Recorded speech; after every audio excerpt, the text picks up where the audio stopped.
Here we go.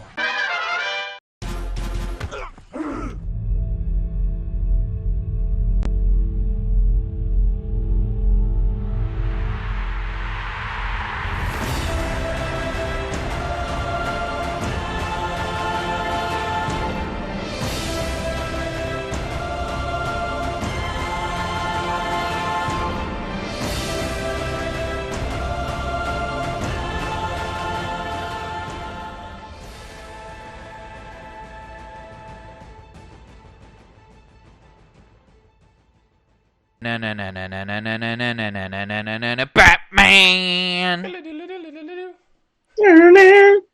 I thought someone was gonna swing in. Do you want me to do it right now? Oh yeah. Okay. There we go. That's one of. We'll keep a count. I'll keep a little tally mark how many times we use that. All right, that's one transition. Technically two, but we'll just count it as one. Ladies and gentlemen, welcome to Thoughts from the Movies. Heyo. All right. I just feel the need to use that whenever I can now. Use it till you lose it. Actually, if you don't use it, can you lose it? It's a question Steve Carell has asked a number of times. It's like the tree in the forest, right? Yes. Austin's not with us anymore. We lost Austin as the show started. Now I see him. What's going on? There he is. Why can't I hear you? Austin! Yes. He's Can you off hear me? fighting crime. It's your fucking movie and your fucking vigilante disappearing on us. Yeah. Listen. He saw the signal and he had to go. Is what it was. He had Listen, to go. I'm just as confused as everyone else. Justin, literally, his face was frozen, and then it was like, here we are, and then nobody said anything, and I was so confused. Sure. It's his cover. Weren't you wearing glasses before? I was not. Oh, that's the other. It's Clark Kent. Oh, that's the other. I fucked it up already. Every comic book fan watching this now hates you. Yeah, well, they already did. All right, so this week the movie was Batman and the Mask of the Phantasm. This is the 1993 release. It is part of the Batman animated series that was on the WB when we were kids in the 90s. Directed by Eric Rodenick, Bruce Timm, Bob Kirkland. Written by Alan Burnett. Starring the one Kevin Conroy as Batman and Mark Hamill as the Joker, and guest starring Dana Delaney as the love interest Andy. This is pretty much the crew that was representative of the animated series. This movie is kind of a unique little thing in and amongst itself. Basically, in between seasons that aired on TV, the WB greenlighted a series of one-off movies that were direct to VHS release. But Tim Burton made a series of Batman movies that were very popular at the time and grossed a large amount of money. So, WB executives go, well, why not see if this can hit? So they put it out there. It only did $5 million at the box office, but still, for an animated cartoon movie, That's respectable. from a TV series, that is a banger. Plus, that's $1993, so inflation. And True, that's $1993 is pretty sweet. So that's kind of how the movie came to be. But Austin, why the fuck did we watch this movie? So this was one of my all-time favorite Batman movies to watch as a kid. It's dark, it's gritty for a cartoon, let's be honest. And the story is so compelling, guys. I mean, you have to agree with that. This whole plot of this movie revolves around various times of the past, how Batman became Batman, and so on after. Like, it basically puts like two instances. This was based off of, I believe, the Batman Year 1 and Year 2 comics that were put into place. Year 1 basically describes the early years of his, before he even became Batman, Right. And then Year 2 actually had a villain called the Reaper that was based off of this, that came to life of the Phantasm. Right. Phantasm, who it is today. And honestly, it was a unique villain that no one had ever heard of before, and they were excited about that. Finally, something new that didn't have one of the old, I don't want to say recycled, but one of the old rogues put into a field. Something very new. I think that was a lot. So You guys all digest that. So, Austin, I think, I want to hammer home, but this is a brand new wrinkle to the Batman origin story. Correct. It's not something that. That's three. It's not something that has ever been written before, nothing that had been seen before on film, animation, anything. So, I mean, it was really a unique, bold idea for them to take a swing at. And really, I think is, it's heavily regarded as arguably the best Batman movie ever, and definitely the best Batman movie before the Christopher Nolan series came out. Yeah. Why? Why? Tell me, Austin, with your Batman shirt on, what is so compelling about this, I don't know, like brand new origin story for Batman.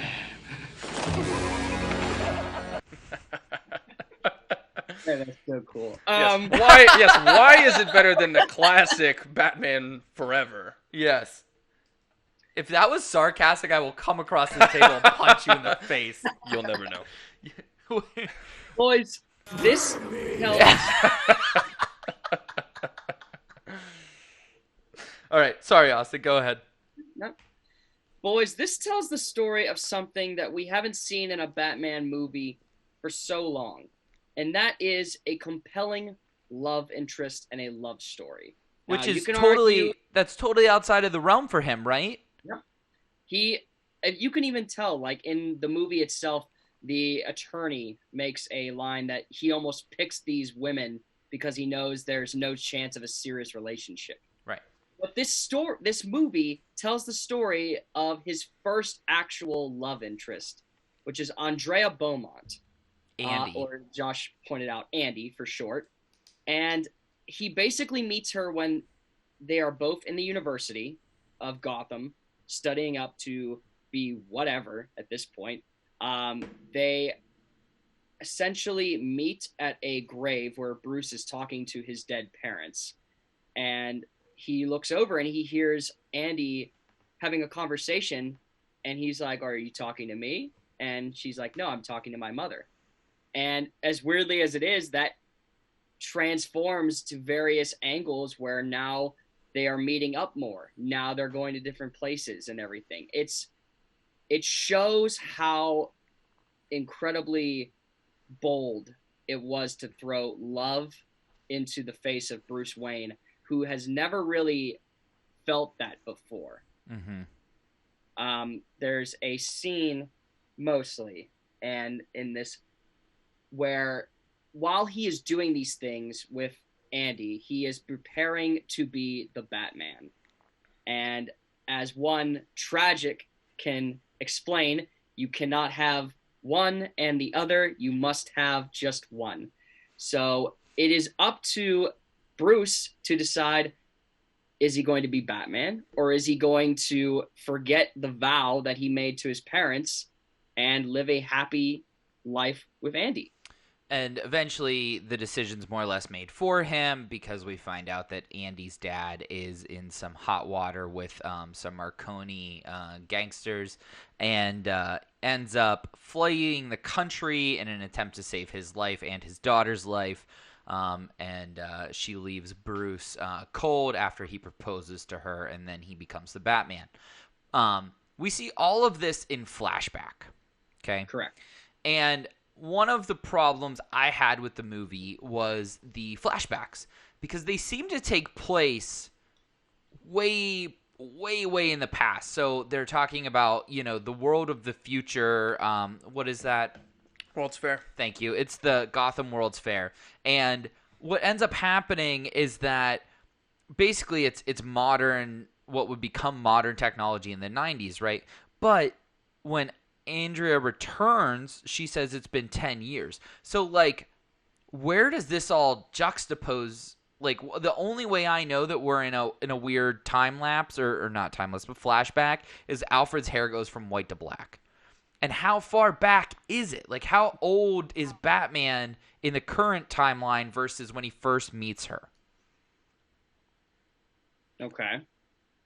I will I say s- I didn't really have too much trouble with the flashbacks personally, in terms of it seems what I liked a lot about this movie, and I will say that the first time I had to watch it twice. The first time I watched it wasn't super into it, and I think for all the traditional film people out there, this is a reason why we all watch movies the way we do.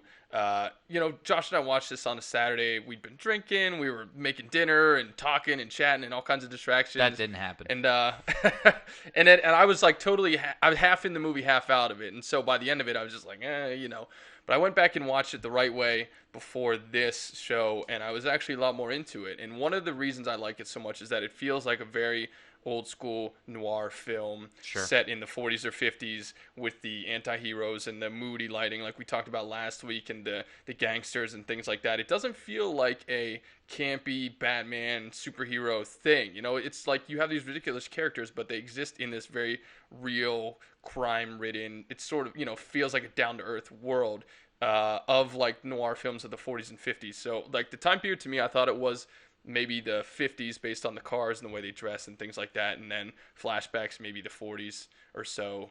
But I didn't have as much an issue as Josh did with that, Austin. The part that bugs me is Batman sits down at a computer at one point. You know what I mean? Like, he's sitting in front of a computer in Yeah, the that's Bat layer. true. I hadn't thought about and that. the Yeah. animated series is set in present day 1990s. So like that's the part that really bugs me. And I understand there's apparently a folklore that in the Batman animated series they never officially state a time frame. yeah. But still, I mean, like, it was something that was very glaring to me, and I was having a tough time identifying when the flashback started and ended because we didn't get the like, you know what I mean? Like, kind of like we're going back into a flashback now. It just happened. It didn't have a transition, Austin, like this one. I can see where you might be confused at some points with that because they look a lot older than what they are, more than 10 years, honestly. Sure. I just think that's how Gotham changes people, though. Like, in a sense, Gotham is a disease to most of the people inhabitant, with various characters and creatures running around that may age people more than the next town over or anything like that. I mean, Sure. the one that I had trouble originally understanding with age was the one main gangster, aka one Sal Valestra, who in the flashbacks is a very like not aged at all, almost looks like in his like early 30s or late 20s. And by the end of the flashbacks, he's a hunchback who needs oxygen. Sure. And that's mostly just because of the cigarettes that he was smoking. Right.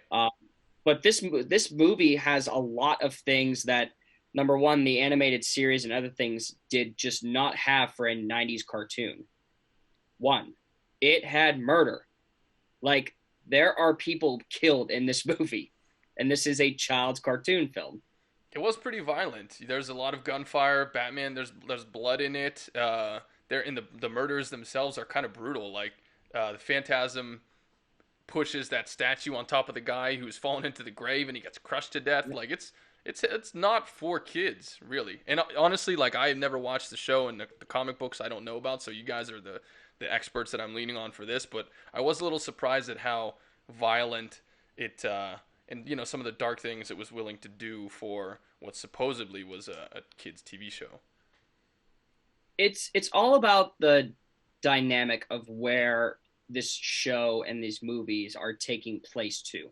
Like, the animated series did very, very good job of establishing good characters, good direction, while also posing a lot of dark influence with how Gotham was and everything. Like, the Batman the Animated Series and these movies just wasn't anything like it because it was geared more towards something other than kids. Like, you're not going to find this in like the 90s cartoons at the time or Marvel's Spider-Man. and the X-Men. Like you weren't gonna find those like levels of ingenuity Yeah. other than these ones. Um, pushing our narrative forward. So then Andrea returns, which coincides with a emergence of a new villain, called the Phantasm, who is running around killing gangsters, like we mentioned, but is often mistaken for Batman, which puts him at odds with Gotham City Police. And really creates a situation very similar to the end of Dark Knight Rises, where the police are after Batman, the bad guys are after Batman, and then a old familiar friend is introduced. Be careful and go to the night crypto. I know, madam, but a very poor fencer. The worst fencer in Batman lore, the Joker, played by the legendary Mark Hamill, and holy shit, I forgot how awesome Mark Hamill as the Joker is. This movie basically is the best form to use the Joker in, Josh. Austin, Yes. I disagree. Uh, I'm gonna make I'm other than, because I knew you were going to say it. In the animated, this was the Joker's shining moment. Like, he is not only funny in this movie, he is absolutely terrifying. Every scene that he is in is compelling. And a little trivia with this one, I believe he's only in the movie for 12 minutes. What are you saying, that he's as good as Hannibal Lecter? I might be saying it. I Interesting. might. That'd be an I interesting. would just point out that this movie's 70 minutes and Silence of the Lambs is 2.5 hours, and they're in it for the same time. So perspective wise, it's a bit different.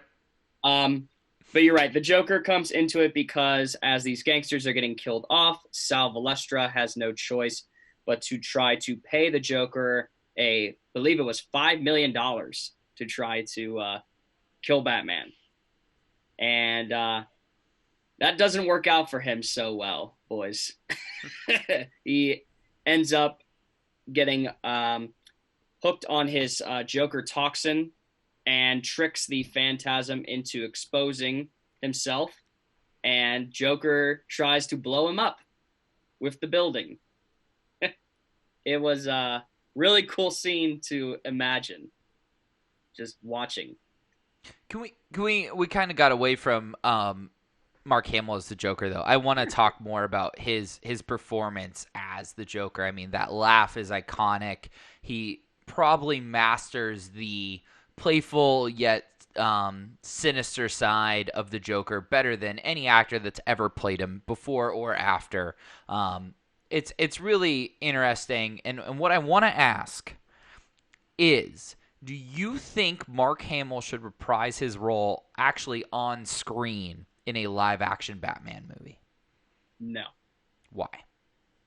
Some people were made for the animation, some people were made for actors, and that's not a knock on Mark Hamill, but I feel like the way that he operates as the Joker, which I don't know if anybody knows how he goes into a role or anything with the Joker, everyone else is sitting at their podiums with their script, and he is up wailing around with the script and everything, getting into character. I just think if it's played differently with him in a live action film, I think that loses it.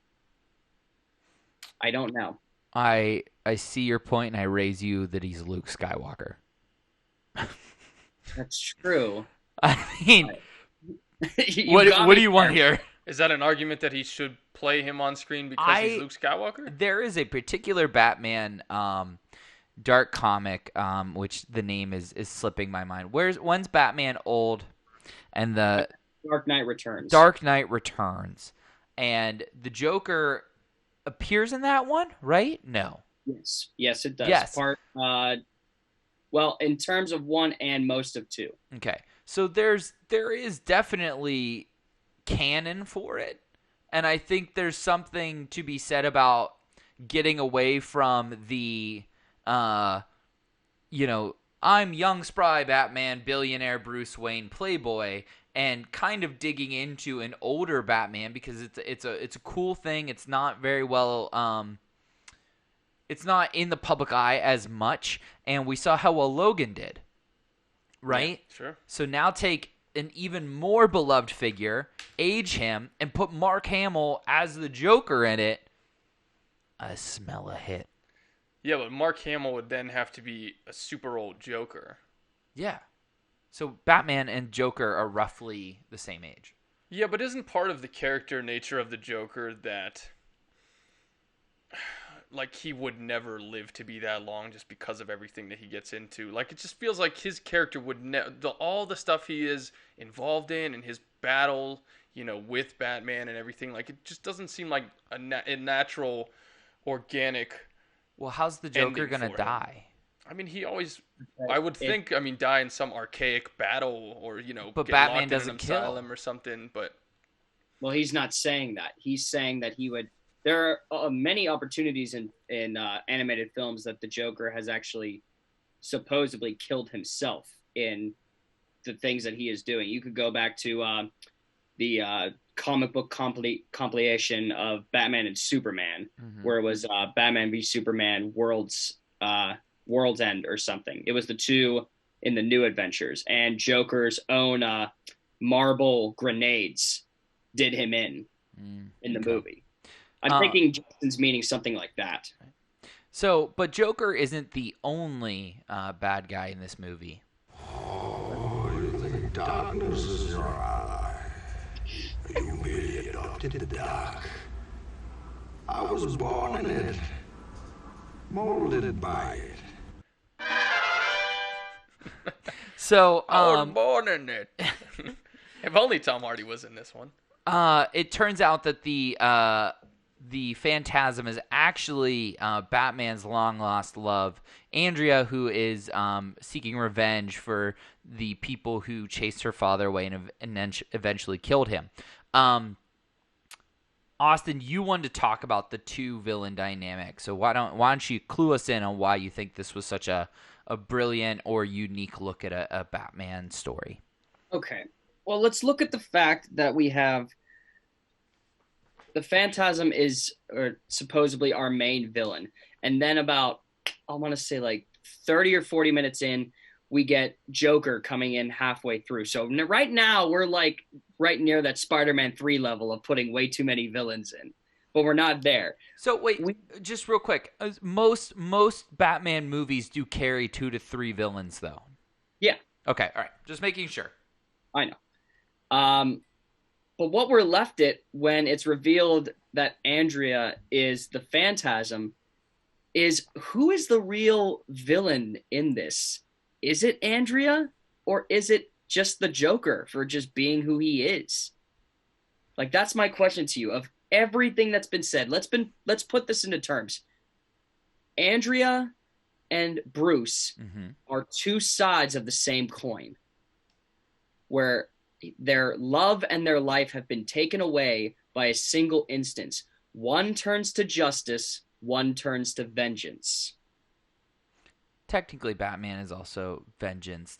I think the flip of the coin between them is the willingness to kill, right? Well, I think what I think, Batman is justice, whereas Andrea is vengeance, where vengeance is more likely the aim to kill.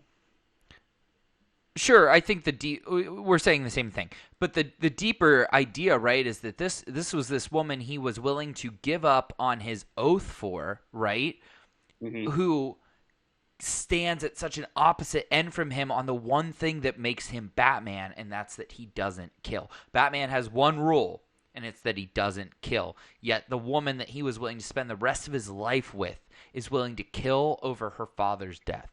It's just such a dramatic distance between the two of them, and I think that's what makes the Andrea character so compelling, is that we do fall in love with her throughout the movie. And then when we find out that she's not only a bad guy who opposes Batman, but she's willing to do the one thing that Batman refuses. Even when the Joker has him at wit's end, he refuses to kill.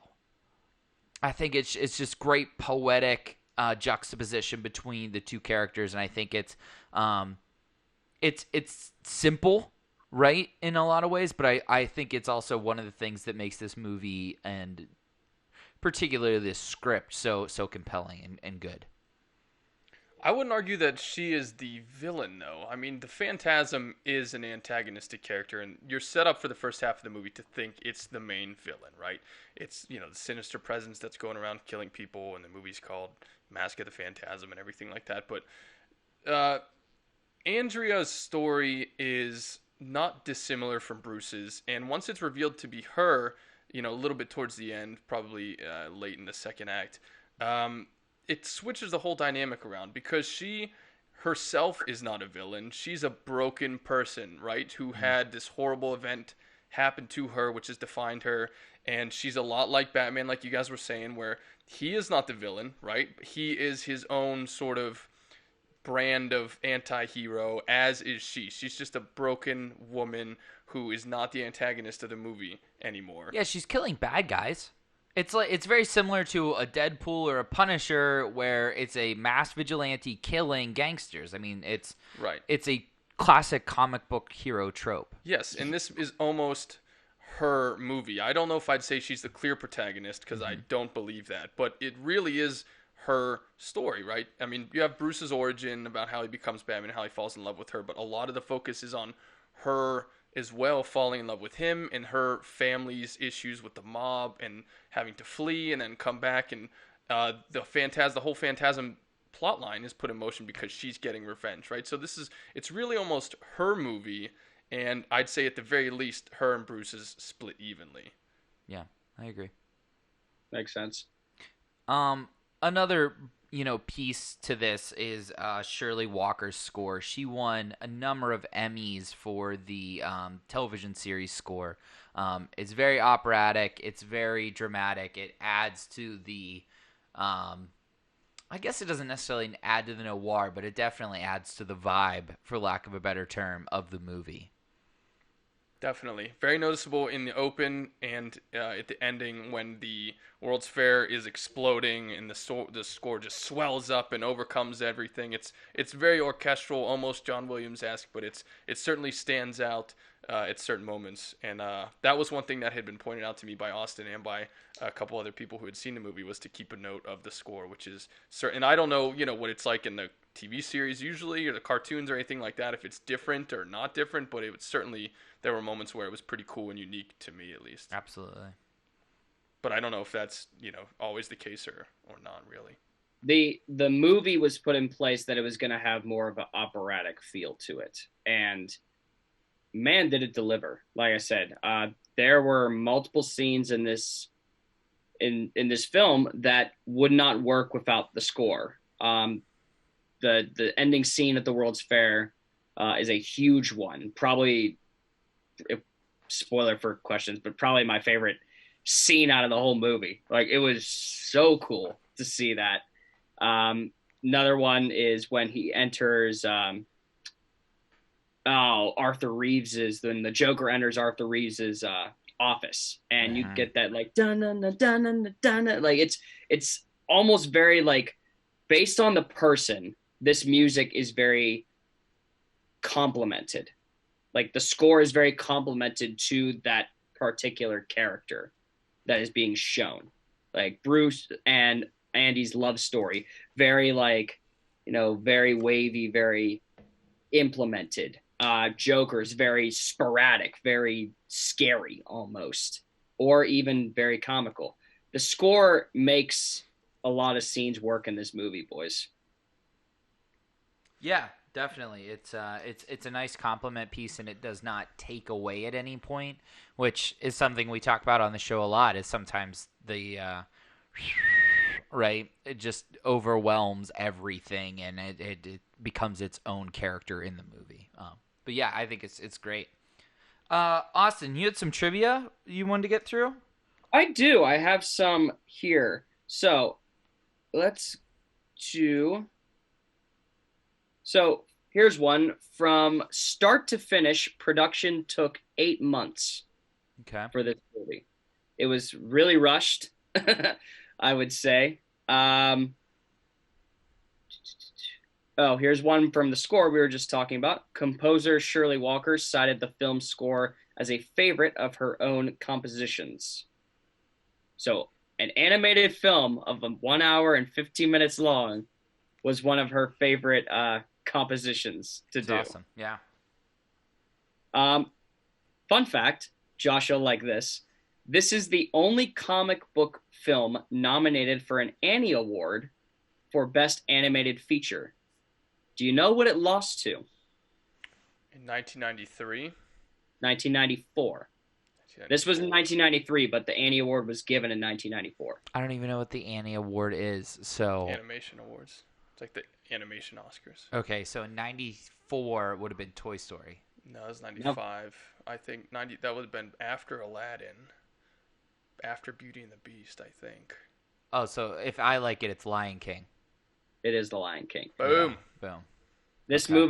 movie lost to The Lion King in 1994. Duh. So, Tell me something I don't already know. yeah. Here's one when we were talking about Mark Hamill. When the Joker shoots the robots in the World's Fair, the sound of them winding down is the sound of the Millennium Falcon winding down from Star Wars Episode 5. You know what? It Yeah. kind of like Back. it piqued me when I heard it. It did. I was like, huh. I think that's familiar. Yeah. Okay. Both films had Mark Hamill. Well, duh. Well, just Love like you it. Well, duh. know. Commissioner Gordon only appears twice in this whole movie, boys. Yeah. Did you catch that? Kind of bummed. I love Gordon. He's my favorite, I think, of the Batman canon as far as characters go. I don't know what that was about, but yeah, after another murder, he was like, "Nope, I'm off the case. You can get him if you want." Yeah, and no Harvey Dent. Which you would think the Arthur Reeves character would interact with Harvey Dent daily, and there was no Harvey Dent. Well, I think this took place after Dent was Two-Face. Not according to all the timeline stuff I watched trying to figure out where this belonged. Maybe you're right. Maybe. Is that Harvey is still Harvey, because this is fairly early. Basically, they put it, if you were watching it in sequential order with the series, this is after the 4th episode of the first season is where Okay. this one belongs. Okay.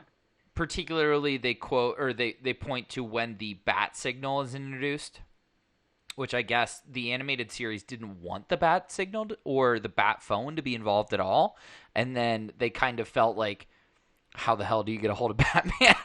So they ended up getting or using the bat signal, but yeah, I thought that was interesting. No Gordon, no Harvey Dent. And I think that's probably what makes this movie stand out so much as possibly being Andrea's movie, is that the normal characters we're associate in Batman folklore and canon aren't in this movie, other than Joker. That's true. Yeah. Like, it's not even the Marconis aren't the gangsters that her dad's in trouble with. Yeah, they're just a random set of men. Yeah. We got time for a couple more. Yeah, sure. Citizen Kane served as an influence for the flashbacks, a story about loss and the passage of time. Rosebud. I thought I heard Bruce Wayne say Rosebud there at the end. I was like, that seems out of place. Yeah.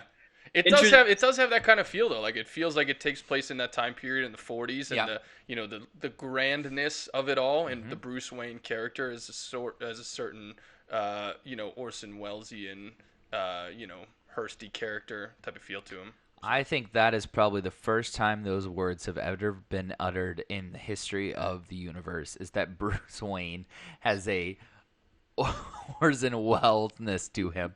That's incredible. You're not going to get that everywhere else. But here on Thoughts from the Movies. We only bring our finest, insight Right. and A-game every week, But I know, I do see the similarities there. Let's do We want to do two more? Sure. Two more? Yeah. The Phantasm was only ever seen in animation again one other time, and that was in a later Justice League episode, which takes place in the Batman Beyond universe. Interesting. Andrea is an old woman, and she was actually hired by Amanda Waller to kill Terry McGinnis, the new Batman's family, to put him on a path to become like Bruce Wayne. Okay. And Andrea refused. She refused to kill the McGinnis family. All right, that's kind of cool.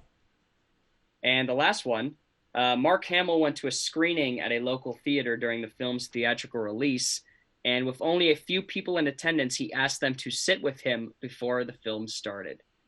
That's freaking cool. Mark Hamill, confirmed good guy. I think that's pretty obvious. Interesting. Yeah.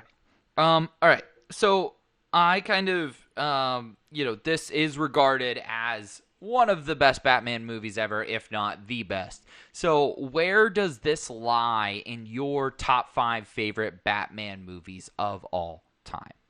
And Justin, I'm going to pull up the list of Batman movies for us to look at. Oh, trust me, I know all of them. Do you? Oh, yeah. Oh, jeez. You got the 2 Burton ones, and then you have the 2 Schumacher ones, and then you have all 3 of the Nolan ones. You have the Ben Affleck ones, and no, he's not in Suicide Squad, but it's a DC Batman ones. movie. Yeah. And then you have the Robert Of course, all the Pattinson animated upcoming. ones. Yeah, all the animated ones. Yeah, I couldn't even tell you what any of those are. I see one that says Batman Ninja. God only knows what that could be about.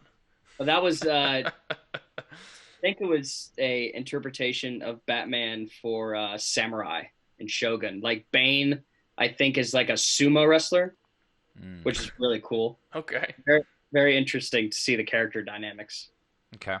All right, Austin, you start. This is your thing here. Or do you want one of us to start? I can go ahead and list all my 5. Like, honestly, like I got them all down. Yeah, go for it. Just list your top 5. Let's hear it. So, number 5, I have Batman Beyond: Return of the Joker. Okay. Great film. Essentially, that we see that Joker was never actually introduced to Terry, and it's found out that he died, and he somehow is back. It's a whole crazy story. Check that one out. Number 4 is The Dark Knight Rises. Boo. Austin, That's the worst. oh wait, you're going from the bottom up, right? Yes, I'm going from the Okay, bottom. okay. Dark I Knight Rises thought is for some brutal. reason he was going one down, and I was like, how is Dark Knight not somehow in Yeah. the top 3? All right. Okay. No. Sorry, bud. Go ahead. My king by now, man. Dark Knight Rises 4. We have the original 1980s Batman with Jack Nicholson as Joker at number 3. Yes. Mask of the Phantasm is 2, boys.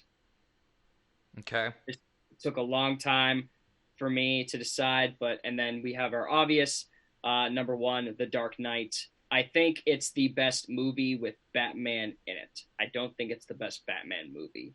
The best Batman movie is Mask of the Phantasm. Wow. Okay. Yeah, I mean that seems to be the I don't know what I'm trying to come up with here, but that seems to be the sentiment from all Batman fans is that Dark Knight is a great movie, but it's not a Batman movie. It's just a great movie that has Batman in it, whereas this is the best Batman movie.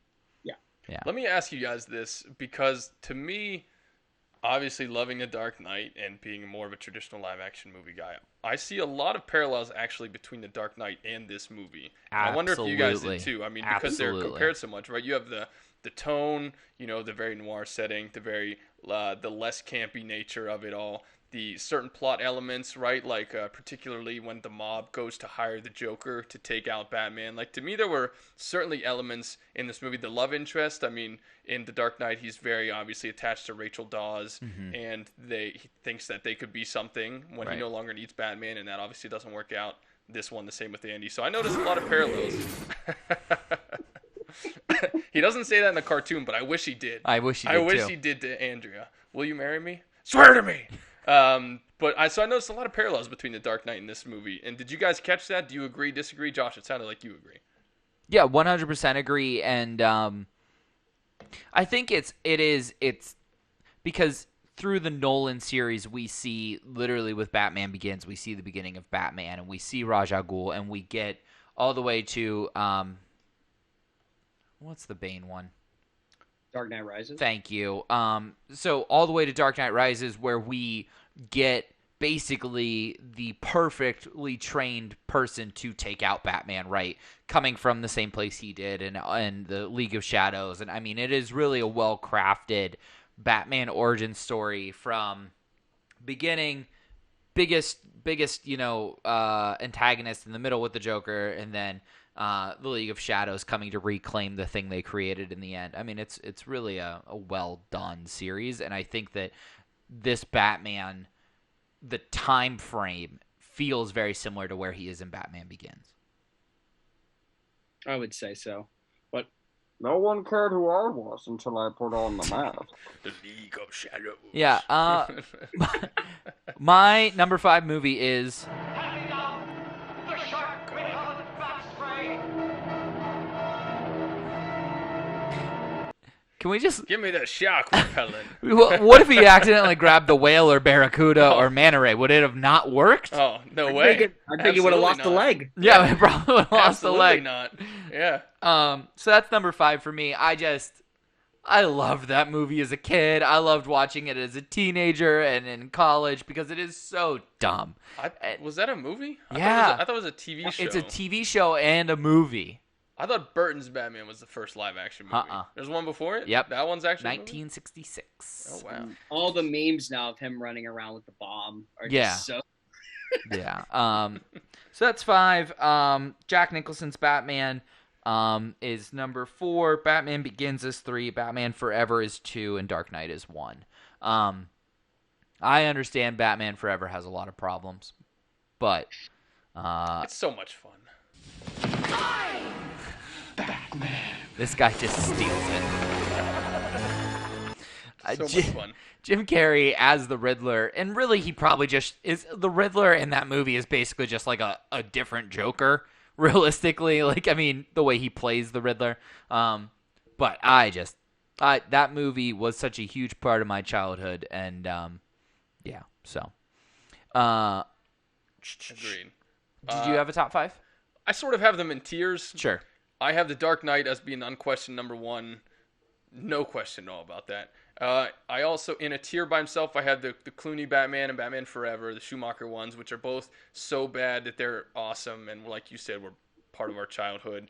And then probably in the third tier, I would put the OG Keaton Batman and Phantasm, which I enjoyed actually, a decent amount after that second time. But it's so hard to compare because they're all such different takes on the same material. So I wouldn't rank them, but those are my groups. All right. Anything else before we get to the questions, Austin? I don't think so. I think that this was our first. If we want to discount Space Jam because that's animated and like I never discount Space Jam. This was our first ever take at dissecting apart an animated film. Sure. How did we feel about that? Like, was it harder to think of stuff like compared to like a normal movie, or like? I think that would be a good question to talk about real quick. I'll answer that one first, and I will say 100% yes, because not so much that it's animated. I think for me it was tough because I've never read any of the comic books or watched the cartoons, or I don't know the lore and the canon and that stuff all that well. I only know the live action movies. So that was tough for me going into this and watching it without sort of a reference point to what other movies or shows had done tonally or with different characters or things like that. So it was hard for me to have anything to compare it to. Whereas when we watch a movie, I'm like, I know all these other similar movies or the actors or directors, whatever. And this one, yeah, for me it was tougher for sure, just because of the subject, not necessarily that it was animated. Okay. Yeah, I think as good as the movie was, I think if we would have started with Toy Story or Nemo or Lion King or Up or WALL-E, Josh really likes the Lion King. It's my favorite movie. Has anyone noticed that? But I feel like had we done a more critically acclaimed animation to begin with, it would not have been as hard. Not that this wasn't a good challenge. Like, I think it was definitely forced me to dig into my bag of tricks and really start to examine it more. So I'm not against doing another animation by any stretch of the imagination. I just maybe one that wasn't built for DVD release.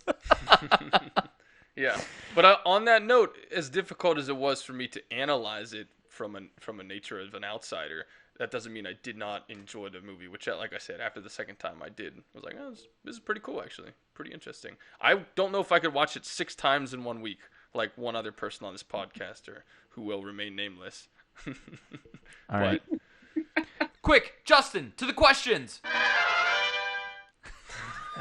What are we up to with that? How long have you been waiting to do that one? When did we start talking about top 5 animated series? Yeah. Okay. That's like 8. I don't 3, know. 4, 5, 6. Six transitions used. Nice. We can get to 10 by the end. I'm trying to. All right. So favorite. I forget what the questions are because I haven't hosted in weeks. What is it? Favorite scene? Yeah, favorite scene, Austin. Okay. I'll go first. Okay. Austin brought it up earlier. When the Joker enters Arthur Reeves' office, it's kind of like the inverse of the introduction of Nicholson's Joker, where the lawyer enters his office and the Joker's already in the chair and he spins around. So it's like, I loved that like nod to it. I was like, yeah, all right, yeah, there it is. I like that. So that was my favorite scene. Cool. I'll go next. My favorite scene was the explosions happening at the World's Fair at the end, and Joker looking over and just maniacally laughing as the orchestra and everything in the score goes up, knowing that even in the face of death, he is not afraid, and laughed. Yeah, definitely. Great scene. Justin? This is going to sound a little weird. I really enjoyed the opening credits sequence where it's just kind of like the camera is panning backwards and upwards and through the streets of Gotham as the credits are going and the score is kicking in, which just really sets the tone for the movie. You know, you have the sky's this deep crimson red. It's all these shadows and these big buildings and this big orchestral score, and it just really sort of sets the tone for what the world you're about to exist in. So that grabbed me right away and was like, this is our world. Sure. Well, I like that. The fun fact with that, real quick before we move on, is that they didn't want to, at that time, CGI was like huge, and they didn't want to strain away from their original content. So the CGI was like the only thing that was used with the beginning title sequence. Everything else was like their whole like traditional animation. Traditional, because they didn't want to break tradition for it. Makes sense. Nice. Favorite character? Yeah, favorite character, Austin? It's gotta, like, my heart just wants to says the Joker, but I have to go with Andrea Beaumont, the Phantasm. Like, this was a new take for someone who is into as much comic book lore and Batman as myself. It was wonderful to see a character that could, number one, almost marry him, and turn out to be the exact opposite of him with the same effects that made him Batman. I'm going to agree and say Andy as well. Very complex character. And we didn't really touch too much on the female love interests of Batman. We kind of glanced over by saying a lot of them never stuck around or were all that interesting. I actually kind of disagreed on that. And while we're talking about Andy, just jump in with a quick thought or two on this, boys, at the end here. Selena Kyle in particular, like with Anne Hathaway and Michelle Pfeiffer in the original, seemed very similar characters to Bruce Wayne's who tried to stick around but couldn't. And I don't think all the female love interests are as fleeting and forgettable as, say, like Nicole Kidman in Batman Forever, or I don't even know if Batman and Robin had one. It was some like unnamed beauty, right, that George Clooney just had on his arm. But I don't know. I think that there is precedent for having love interests who they tried with and just didn't really stick. But this one's no questionably the most complex and interest. She's the Vesper Lind, to Bruce Wayne's James Bond in this one. But I don't know. Do you think they were all throwaway characters? All of them? They're not throwaway characters, but they don't have the complexity that Andy has, as she's the first one that is almost married by Bruce, that almost makes him question to be Batman. Like, that's the whole premise of this. If Andy would have stuck around, there would be no Batman. And that's the crazy part of it. Yeah, but what about Rachel Dawes in the Nolan's ones? That was a pretty I don't- heavy character. I mean, he Played by two tried he people. tried to be with her and he couldn't. You know? I just don't like. Maybe I'm just liking of Andy more than Rachel in the Dark Knight trilogy.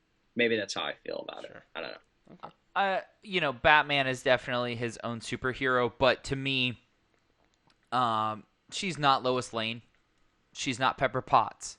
She's not the driving force behind the hero. And so therefore she doesn't count and none of the other ones count for me because there's always a new one coming in. Whereas even when Tony Stark's kind of like rotating through girls, right? He always is thinking about Pepper. Pepper's his password, right? To all of his tech. Mary Jane Watson is Spider-Man's everything, right? I mean, it's comic book female characters serve a very specific role, and so the Batman version is just he doesn't have one to me. So Nice analysis. Yeah. And your favorite character?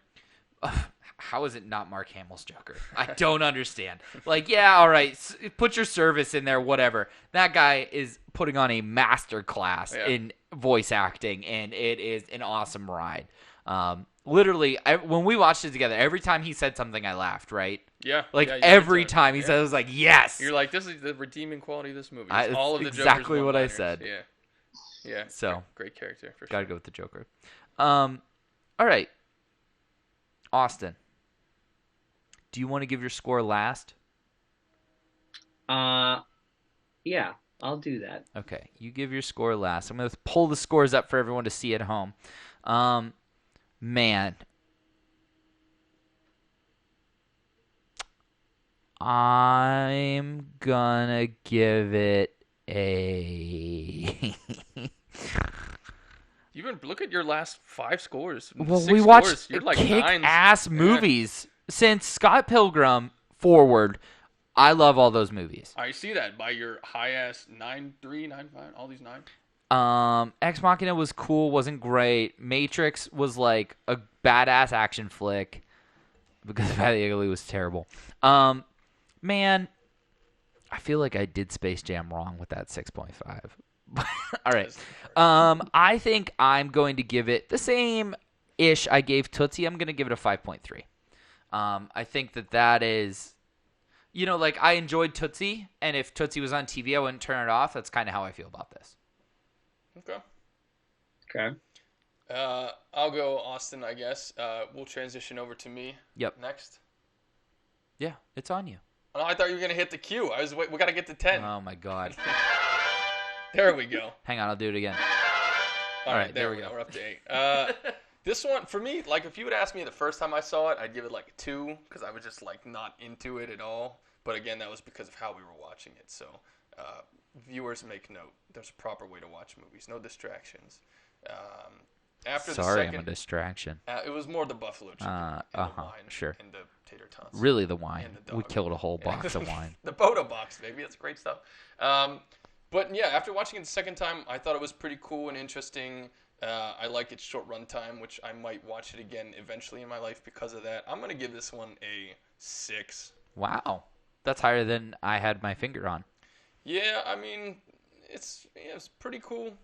I don't know how many times. What figures into mind is how many times I would want to rewatch it in my life. Like Social Network, I gave it 10. And I'll watch that movie anytime I possibly can. Garbage movie. Yeah, I don't even look at it. But in this one, it's like if at some point in my life, I'll probably watch it again, but I won't. I don't know. It'll probably be a while.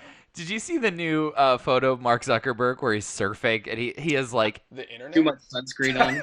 yeah. Is he surfing the internet? No, he's like surfing. And but I just every time I see Mark Zuckerberg now, I just imagine Jesse Eisenberg, which is pretty funny. Nice. But Austin. Boom. Handing out the shark repellent bat spray. It cracks me up Why every do I time. hear Burgess Meredith's voice going shock repellent? Yeah, right. Did you say that at some Yeah, point? Like, I'm shock not making that up, right? repellent. Yeah. Yeah. All right. Go ahead, Austin. So it's a definite new take on a Batman story that was brand new and I've never seen before. So many different elements of complexity are put into this. I'd be doing it wrong if I didn't give it lower than this, and I'm going to give it a 7.2. What? Austin. You always talk about movies, What the and fuck? then your scores are so goofy. You said this was one of the best Batmans of all time. No. Almost your first favorite Batman movie of all time. You have a great conversation, all this cool trivia. There's a huge gap, and we have to deal with the fact that it is animated, which is that. Okay. There's a lot of complexity. My favorite movie ever is animated. I don't understand. The only 10 I have is The Lion King. Austin, are you doing metric for these scores? Is that what it is? Is it 7.2 metric? No, I'm Do we just need to looking convert at it? I'm just looking at my other movie scores and seeing what I would like consider is like worse. I didn't want to give it something outlandishly crazy. Well, you have it as the same as Airplane. Do you feel like that's accurate? Hey, now. That's weird. I'm going to change mine to a 5.5. Knock it down half a point. Just because of Austin's score? Definitely. No, I think 6 was a little excited in the moment.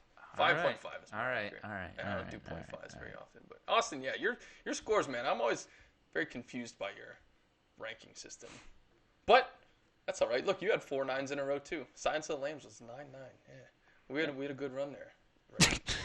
And then we put it in the trash can. No, it was fine. All right. I think we're at 9. You got to get one more in there. This has been Thoughts from the Movies. Boom. Thank you for watching. Oh, wait, Justin, what are we watching next week? We'll see. Oh, you asshole. Yeah. I'll keep everyone in suspense. All right. Great. Thanks for tuning in, and we'll see you next week with a determined movie. Later.